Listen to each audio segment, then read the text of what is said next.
Now, you'll be left in the dark every single day for the rest of the week. Many South Africans are understandably getting tired of this and want to get off the grid. However, this remains unaffordable for most, or is it? So let's find out what the alternatives are from Avodia Masarame from African United Renovations. I mean, she runs a female-owned company installing solar systems and inverters. Business is currently booming, understandably, due to an increased load shedding and blackouts within the country. Avodia Masarame, thank you so much for your time and good morning to you. Let's talk about, the affordability in terms of, the service that you provide. Many South Africans want to get off the grid, quite frustrating with all these blackouts. But is it affordable to install solar systems and panels in our homes? Thank you, Tumelo, for having me, and good morning to your viewers as well. Currently, we are booming with regards to the solar system installations in our company. And then the affordability part is still a tricky part where not all South Africans, or rather the lower class, can't really afford this type of alternative solution. So we're seeing an influx of middle class, and then the people that are obviously the higher class that are the ones that are installing these solar systems. The ones that are installing them as part of the backup power, and then the ones that are installing them as part of the off-grid, they don't actually go into it all at once. They would build it up as time goes by. So it's not like they would then start with the whole system at once, because it can get really expensive. Right. But it is quite affordable for the middle class and the obviously the higher class. Yeah. Would you say, I mean, obviously, since this is the business that you work in, that this is the best alternative to power and energy? I would say it is the best, because we always have sun in South Africa. So when we go in solar, it's not like we would take like a week without seeing. Our weather is very good.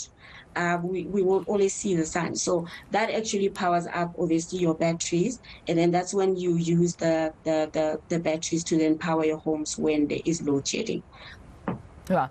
Also, I mean, there was the Energy Indaba this week. I'm not sure if you attended or you followed in trying to, come up with solutions to this national issue, if I have to say so, in terms of blackouts. We know that for the rest of the week we'll be out of power. We have to make peace with that.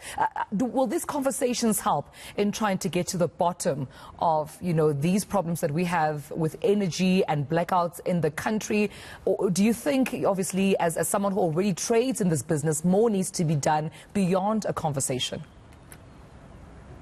Yes, this actually helps out a lot. So like when we have this Energy Indaba, it actually highlights the actual challenges that we have in the country. And actually yesterday they were discussing, the acting CEO of City Power and the mayor of City of Joburg actually discussed the energy trilemma, where we need to have the security of the power, affordability, and the sustainability of it.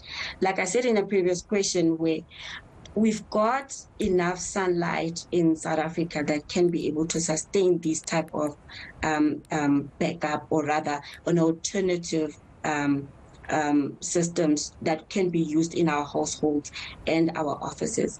So it goes beyond the just having the conversations, because there is actions that are being taken by either the city and across the country as well, where there is a plan that is in place until 2030, where 26 billion has to be, obviously, for the city of Joburg to be funded. Like we will be happy to then partner, obviously, with the city, and this actually will help, especially with the job creation as well, so that obviously we sustain this for a longer period. Yeah, and I'm glad you raised this point, because I was going to touch on the support that you need as businesses, because obviously government can't work in silo. They need the minds of those who already are in this business, trading, understand alternative energy. Do you think that support from government is enough, or is there more that can still be done to ensure that private-public partnership when it comes to energy resolutions actually is successful and the economy doesn't suffer, residents do not get frustrated even further? Yeah, there is support, obviously, that needs to come from the private sector as well with regards to then combating all this so that everyone can then be accommodated when it comes to energy on a daily basis. We are trying to then avoid those load sheddings. So those ones that can be able to then go off grid, they actually help the system with not being overloaded. All right. This will definitely help us out as small businesses as well of not losing trade and being economically active. Well, I appreciate you speaking to us this morning. Evodia Masarame from African United Renovations. Thank you so much for your time this morning.